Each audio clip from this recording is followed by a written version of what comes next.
Aaron Reynolds. The Incredibly Dead Pets of Rex Dexter. Incredibly dead, incredibly funny.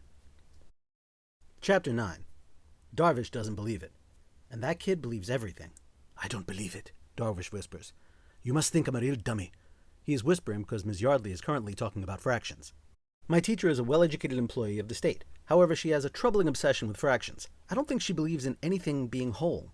All she can talk about are glasses of water that are only 1/5 full, and pizza split into eighths and 2/10 of a sandwich. You'd think it would be a sad way to go through life, never getting a whole sandwich to yourself, but she seems to adore the idea of partial portions. However, I am not currently listening to her fraction-focused spiel because I have more pressing business, like convincing my best friend that I am being visited by the ghost of chickens past. We've established you don't believe me, I whisper back, but it's true. Like Poop Sylvania true? He asks. He is not playing fair, throwing my past transgressions in my face. That was a whimsical exaggeration, I clarify. A flight of fancy to keep your life interesting. My life is plenty interesting. Mine too, whispers Sammy Mulpepper from across the row. For example, I find fractions very interesting. I shake my head sadly. These people need to learn the joys of whole numbers. But right now, I can't hear anything about fractions because someone is chatting to Darvish. I turn to her. Sammy, please quit distracting me. Distracting you? She huffs. Yes, I say. I am dealing with otherworldly issues from the great beyond. This is no time for frivolous math equations or random discussions with tawny-haired classmates. Sammy smiles. Did you just call my hair tawny? What? I say. Don't be ludicrous. Mm-hmm, she says, grinning mysteriously. Just pipe down, okay? She turns back around. Tawny has lots of meanings, you know, I whisper at her. She ignores me. She's finally snapped, I tell Darvish. I knew this day would come. Mm-hmm, he says, grinning mysteriously. I roll my eyes and return to the matter at hand. Look, Darvish, you are my best friend, my one true compadre. If I tell you I'm being plagued by phantom poultry, you are required to believe me. We can talk about this later, whispers Darvish. You're going to get me in trouble. Strange happenings are happening, I hiss. They require immediate attention, no matter what certain Mulpeppers have to say on the subject. Sammy Mulpepper's love of fractions and shaky hold on reality are not the most troubling things about her at the moment. Her interruption has caused me to lower my guard, which has allowed Miss Yardley to sneak up on us like the wily predator that she is. Rex and Darvish, says Miss Yardley. Do I have your full attention? Yes, says Darvish. Only about 3/8, I admit. Chapter 10. Adults say they want honesty. It is a lie and a sham. And now I am being forced to make posters. Convincing your best friend that supernatural happenings are afoot is difficult under the best of conditions. It is doubly so when the two of you are elbow-deep in glitter and smelly markers. In a couple of weeks, our school will have a dance. It is called the Evening of Enchantment Dance. Much of our student body is quite excited about this vulgar shindig. Not me. I have never been to a dance, but, as I understand, it works like this. On the night in question, students will dress in garish finery. They will gather in the school gymnasium for refreshment and loud DJ music, and they will cut a rug, bust a move, boogie down. I think not. However, as punishment for talking in class, Ms. Yardley has assigned Darvish and me to create glitzy posters advertising this sordid affair. This is called child abuse. It is also called recess detention. Either way, it is probably illegal. I'm starting to think that Ms. Yardley has no regard for the laws of man or nature. Thankfully, Miss Yardley considers recess her prep time, which means she is currently in the teacher's lounge eating chocolate cake and gossiping with the school nurse. This leaves Darvish and me free to discuss the important issues of the day. So you're telling me that a dead chicken slept in your room? Darvish clarifies. Not a dead chicken, I say. The dead chicken. I don't know if he slept, and I think he might be a rooster. He definitely had a guy's voice. Did it have a big comb? He asks. I don't think so, I reply, but it needed one. Its feathers were a mess. Not that kind of comb, says Darvish, shaking his head. The red flap on top of a rooster's head is called a comb. A rooster's comb is bigger than a hen's comb. Quit saying comb, I tell him. You know way too much about farm animals. He sprinkles glitter across his poster. The chicken you got for your birthday was a rooster. It had a big comb. Well, the dead chicken in my bedroom last night was a rooster because it was the same one. I have glitter and confetti stuck to every exposed surface of my skin. It is making me itch. I think I'm developing an allergic reaction, or mono, or whooping crane. My diagnosis is unclear. You're telling me that the ghost of your dead rooster is talking to you? Darvish asks. Yes, I say. Though he didn't seem to think he was a ghost, and he wasn't see-through, but there were green vapors flowing around him. I'm pretty sure it was some type of firm-bodied apparition. So you're being haunted by your rooster. Well, anything sounds ridiculous if you say it with that attitude, I point out. Did he say boo? No. Did he rattle chains? No, I say. Darvish can be really sarcastic when he wants to be. I usually consider sarcasm an asset. However, a little sincerity would be helpful right now. He just hung out in my room. We chatted. So where is this phantom chicken? He asks, looking around the art room. I don't see any ghost buds around here. I shrug. I don't know. He was gone when I woke up this morning. That's convenient, he says, pulling out a pink marker and brandishing at a fresh piece of poster board. Guilt can do strange things to your REM sleep cycles, dude. First, I am not guilty of anything, I clarify. Second, I did not dream it. I sigh and shake my head. I'm getting nowhere. If you ask me, Darvish picked a rotten time to stop being gullible. I snatch up a wrinkled poster board from a dusty pile in the corner. Gross. This thing has a dead bug stuck to it. I flick the bug to the floor. Is it talking to you? What? No. Why not? He asks sarcastically, gluing down a large, sparkly star. I thought dead animals were talking to you. They are. Well, a chicken is. I throw my glue bottle to the table. I don't know how this works. I take a deep, cleansing breath. Look, I know this sounds made up, but I'm telling you the truth. I'm seeing ghosts. I mean it. I grab Darvish by the shirt and look him square in the eye. I so solemnly swear, cross my heart, and hope to never, ever own a chocolate Labrador of my very own. This stops Darvish in his tracks. Glue drips from his bottle onto his shoes, but he fails to notice. Wait a minute. You're serious? It's the biggest, most serious swear I can make, and only a best friend would know it. Dead serious, I say. Dead animals are talking to me. Whoa. So you believe me? I'm required to believe you. You made the chocolate lab swear. It's the biggest, most serious swear you can make. I breathe a sigh of relief. Thank goodness for the chocolate lab swear. Chapter 11. Undead barnyard birds. Fractions. Recess detention. And I now have glitter on my arms that will not wash off. The events of the last 24 hours have been troubling, to say the least. I blame at least 3 of the 4 on my teacher. Among these relentless trials, there is one thing that has driven me back from the precipice of total and debilitating madness. Darvish is back to believing everything I tell him. It is a welcome development.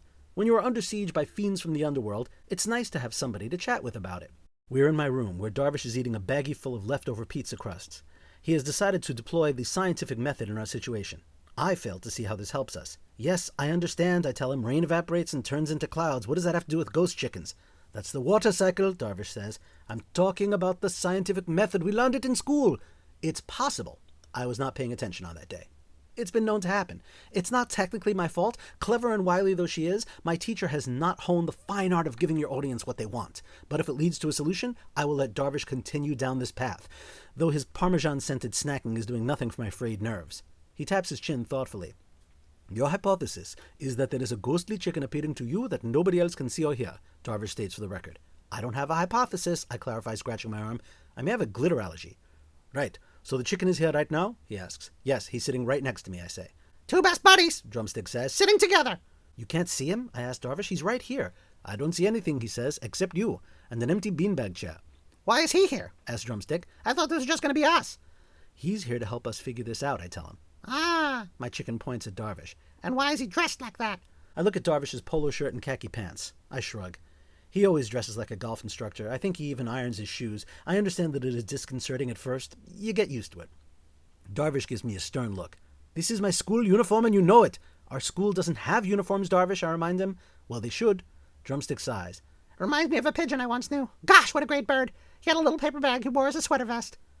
Uniforms promote an environment of academic excellence and rigorous learning, Darvish says. He brushes imaginary dirt indignantly from his pants. Besides, everyone looks good in khaki. Darvish, you said you'd help me. Quit primping and focus. I point to Drumstick. Look closely now. You can't see his swirly green ghost mist? Nope. Drumstick looks up at me. I'm not sure this kid is the sharpest beak in the hen house.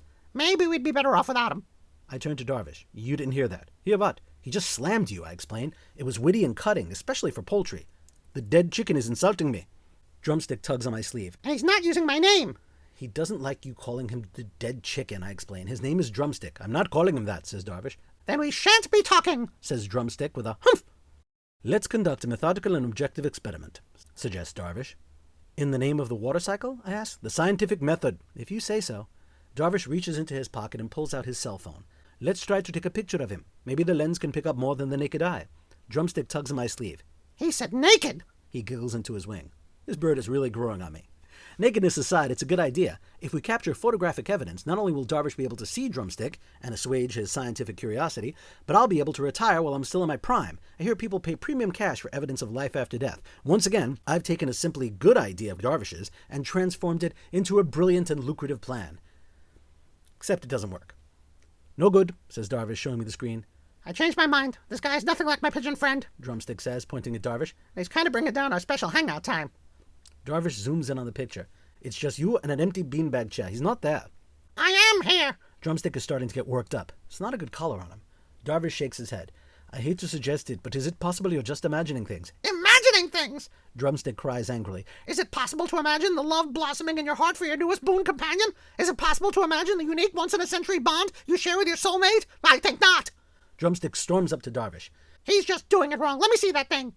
The chicken reaches out for the cell phone, but his flat flippers are no good at grabbing, and he just swats the phone to the floor. Whoa! Darvish goes pale. Did you see that? I know, I nod. He's terrible at grabbing stuff. It's the flattened wings. Plus, you're upsetting him. And then it hits me. Wait! You saw that? Darvish's hands are shaking. My phone was just knocked right out of my hand. I felt something hit it. He bends down and picks it up off the floor. I turn to Drumstick. How did you do that? Do what? You just knocked Darvish's phone out of his hand. Okay. How did you do it? The chicken shrugs. I don't know. I just got excited. I wanted to show this guy how to make it work. He reaches out, but his wing passes right through the phone. He shrugs again and nuzzles into the crook of my arm. How did he do it? Asks Darvish. Don't know, I tell him. He got excited. Interesting, says Darvish. Emotional kinetic discharge. I've read about this. English, Darvish. He's pacing around mumbling to himself. It's nice to see him taking an interest. He can only touch stuff when he's excited or upset, he says. Have him do it again. Nope, mutters Drumstick. Not while he's here. He doesn't want to, I say, shaking my head at Darvish. I don't think he likes you. Doesn't like me, Darvish exclaims. What's not to like? I'm incredibly likable. My best friend's likability aside, his scientific approach has borne fruit, because we now know I'm not imagining things. Which means my deepest, darkest fears come true, next to falling into a pit of snakes, and global takeover by evil robots, and paper cuts. These are the things that haunt my nightmares. My fourth deepest, darkest fears come true. I've been cursed by a rogue carnival game. Just me. Since it was Darvish's quarter, I'd really hoped we would be in this together. That'll be fair, right? But no. Clearly Darvish cannot see the dead. I'm all alone. I guess it's official, I say. I've got the Reaper's curse. I warned you to leave that game alone, Darvish says. You should have listened to the wisdom of my people. We're talking about the fraidy cats again? It's scaredy cats, he corrects me. Don't mock us, dude. Our lore is rich with stories about avoiding skeletons, zombies, rusty nails, plastic dry cleaner bags, and pretty much everything else that's creepy or slightly dangerous. How do you think we've survived as a people for so long? Darvish pauses for a minute and chomps thoughtfully on a pizza crust. So you're being haunted by your dead chicken. He taps his chin and looks at me. I guess that only leaves one query unanswered. Why you eat such weird snacks, I ask? No. What happened to the rest of your pizza? Nope. Where did I get such a stylish beanbag chair? No. You brought it up several times. I know you like it. I do, he says, eyeing the chair jealously. But that's not what we should be worrying about. What then? What's the next ghost that's going to come for you? This is one query I wish we hadn't asked. Now I have a glitter allergy and acute anxiety syndrome. This whole scientific method thing is a real downer. I think I prefer the water cycle. Chapter 12. Grown-ups get so confused about what's really important. Here I am, grappling with the mysteries of the universe. Here I am, unraveling the great veil that separates life and death. Here I am, in an arm wrestling match with the Grim Reaper himself. And all Ms. Yardley wants to talk about is research reports. It is an upsetting situation. Your research must be thorough, she says, roaming the room like a fraction-loving jaguar. Dynamic delivery is a great thing, but it must be supported by facts. Half of your grade will be on presentation, but the other 50% will be on research. Yes, cheers Sammy Mulpepper. Oral reports. An oral report in front of the class. While I'm stressing over the supernatural, it is a slap in the face of the vast and unfathomable cosmos.